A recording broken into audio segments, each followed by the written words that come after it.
तो नमस्कार, मैं डॉक्टर जितेंद्र, ज्योतिषाचार्य, vastu expert and Reiki master. आज हम मन के पार आत्मा के बारे में बात करेंगे। आत्मा को समझेंगे और आत्मा का अनुभव हमको कैसे होता है वो जानेंगे। हम सब ध्यान करते हैं, योग करते हैं, लेकिन आत्मा का अनुभव क्या होता है अभी तक हमको पता नहीं चल पाता। क्यों? कि बीच में हमारा मन आ जाता है, शरीर और मन बीच में आ जाता है। आप सोचो कि आप एक शादी के लिए अपने दोस्त की शादी में जाने के लिए तैयार हो चुके हैं। आपको शादी में जाना ज़रूरी है। आप तैयार भी हो गए, शादी में निकले हैं और अंदर से आवाज़ आती है, आज नहीं जाना। आप फिर से सोचते हैं कि मुझे शादी में तो जाना ही है, लेकिन फिर से अंदर से आवाज़ आती है कि मुझे शादी में नहीं जाना। तो आपको ये बार बार अंदर से जो इंट्यूशन आते हैं, जो आप बार बार आपका मन आपको बोल रहा है कि शादी में नहीं जाना, तो आप मन की बात सुन लेते हैं और शादी में नहीं जाते। तो इसके पीछे वजह कौन है? इसकी वजह हमारा मन है। हमको तो जाना था, लेकिन हमारे मन ने हमें ना बोल दिया। हम यानी मैं और मन, मैं और मन अलग अलग है। जो अंदर से आवाज़ आता है, जो बोलता है, वो मैं है। और जो पंच इंद्रियों द्वारा आपको कर्म करा रहा है, अच्छे या बुरे, वो आपका मन है। दोस्तों, मन की भाषा यही है। हम सब मन के पीछे, यानी हम महसूस करते हैं कि हम खुद और मन अलग अलग है। हमारा मन पंच इंद्रियों द्वारा हमको भगाता है, दौड़ाता है और संसार की भौतिक चीज़ों के पीछे हमको दौड़ाता है। हम दौड़ते रहते हैं इसको पाने के लिए। पाने के बाद खुशी मिलती है या तो दुख मिलता है। हमारा मन एक मदारी के बंदर की तरह, मन हमारा मदारी है और हम एक बंदर है, और बंदर की तरह हमको हमारा मन नचाता है, बार बार हमको दौड़ाता है, भगाता है। और मन कभी तृप्त तो नहीं होता। इसको चाहे कितना भी दे दो आप, मन कभी तृप्त नहीं होता। आपको मन के जो प्रश्न उठता होगा कि हम कैसे माने कि हम शरीर नहीं है, हम मन नहीं है, तो हम है क्या? हम शरीर भी नहीं है, हम मन भी नहीं है, तो हम है क्या? हमारे आध्यात्मिक पुस्तक सभी बोलते हैं हम एक आत्मा है। हमने सुना है संतों महंतों के पास कि आत्मा अजर अमर है, हम आत्मा है, हम शरीर नहीं है, हम मन नहीं है। लेकिन इसको माने कैसे? जब तक जो चीज़ हमारे अनुभव में नहीं आया, तब तक इसको मानना गलत बात है। क्योंकि हम जो भी निर्णय लेते हैं हमारे मन से ही लेते हैं। आत्मा के तो निर्णय कभी आए नहीं है और आत्मा के अनुभव हमको मिले नहीं है। आज तक जो भी लोग हमको सुनाते हैं, जो पढ़ाते हैं, पुस्तक में देखते हैं हम कि आत्मा हम है, हम शरीर नहीं है। लेकिन आत्मा जब तक हमारे अनुभव में नहीं आता, तब तक हमको मालूम नहीं पड़ता। ये शरीर है, शरीर के कार्य है, हमारे अनुभव में है।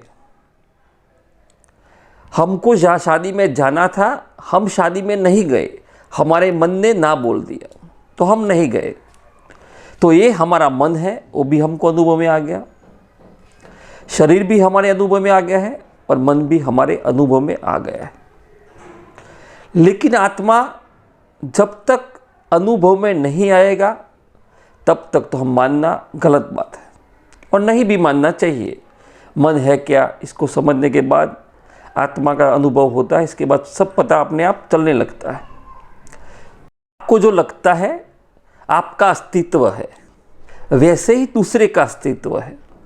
आप भी ये मानते हैं, वो भी वही मानता है कि इसका अस्तित्व है, लेकिन आप है इसका अनुभव आपको कराया किसने?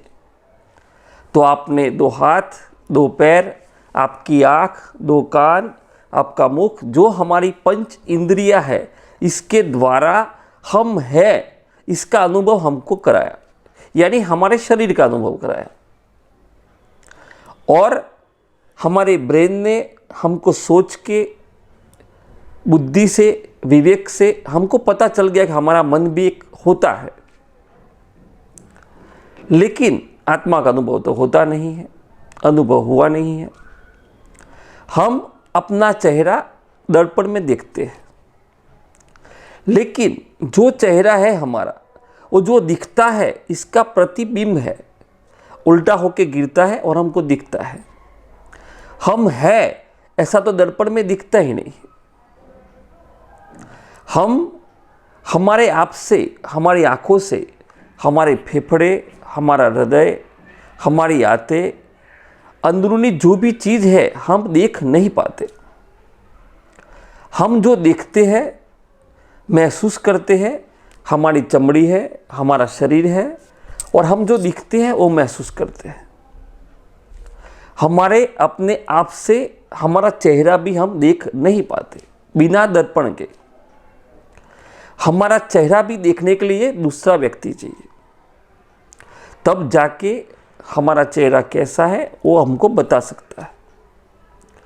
अपने आप से तो हमारा अंदरूनी जो है वो भी देखा नहीं जाता, यानी देख नहीं पाते।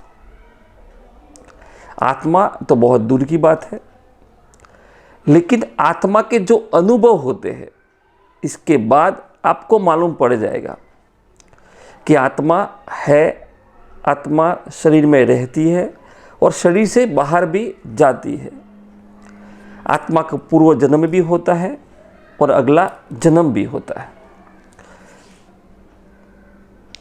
हम सबको हमारे शरीर के हिस्सों का भी हमको एहसास नहीं होता जब तक उस अंग में जहाँ दर्द ना हो, जहाँ आपको पेन ना हो और तकलीफ ना हो, तब तक तो आपको उस अंग का महत्व भी आपको पता नहीं चलता। जैसे आपके कान के अंदर आपको दर्द हो गया, लेकिन जब तक दर्द होगा तब आपको इसका अस्तित्व मालूम होगा। जब दर्द खत्म हो जाएगा, इसके बाद इसका अस्तित्व निकल जाएगा। जैसे आपकी पाँव की उंगली है, आप पैरों से चलते हैं, लेकिन जब तक आपकी पाँव की उंगली में दर्द नहीं होगा तब तक इसके होने का आपको एहसास नहीं होगा। यानी हमारे शरीर के कोई भी अंग हो, जब तक पीड़ा नहीं देते, जब तक दर्द नहीं देते, तब तक उस अंग का हमको एहसास नहीं होता। वैसे मन भी हमारा ऐसा है। मन के पार अंदर जाके आप देखोगे, ध्यान करके, आप मेडिटेशन, योग करके अपने आप को अंदर से जानोगे तो पता चलेगा कि जो मैं बोलने वाला है वो कोई और है। जो मैं बोलता है, मैंने कर दिया, मैंने वो कर दिया, मैंने वो कर दिया, जो मैं बोलता है इसके पीछे शुद्ध मैं छुपा है। ये आगे वाला मैं तो आपका अभिमान वाला मैं है, वो आपका मन है, लेकिन उसके पीछे शुद्ध मैं छुपा। जो शुद्ध मैं है वही आपका आत्मा है। तो मन के पार आत्मा का अस्तित्व है। अगर साइंस ये बोल दे, साइंस तो नहीं मानता कि आत्मा जैसा कुछ है। साइंस ऐसा मानता है कि शरीर है, शरीर के अंग है और मन है, लेकिन मन कहीं पकड़ में नहीं आता। मन यानी दिमागी मानते हैं, लेकिन दिमाग और मन अलग है, वैसे ही जो शुद्ध मैं है वो अपने मैं से परे है। परम पिता परमात्मा के समीप जो मैं रहता है, शुद्ध मैं है, वो अभिमान के रहित होता है, स्वार्थ के रहित होता है और मोह माया से परे हो जाता है। जैसे हमारे बहुत संत हो चुके हैं इस धरती पे, भारत की भूमि में बहुत ही संत हो चुके हैं जो अपने आत्मा को जान के परम गति को प्राप्त कर गए हैं। वैसे भी आप पा सकते हैं अपने आप, ध्यान करके, योग करके, श्वासों पे ध्यान देके करोगे प्रैक्टिस तो शुद्ध मैं के पास आप पहुंच जाओगे। बस आज की वीडियो के इतना ही। वीडियो अच्छा लगे लाइक कर देना, चैनल पे नए हो सब्सक्राइब कर देना, अपने दोस्तों के साथ शेयर कर देना। वीडियो अच्छा लगा हो तो एक प्यारी सी कमेंट भी लिख देना। धन्यवाद। भगवान आपके जीवन में खुशियाँ भर दे, आपकी प्रगति दिनों दिन बढ़ती रहे और जीवन में सुख, शांति और समृद्धि बने। जय हिंद। अस्तु।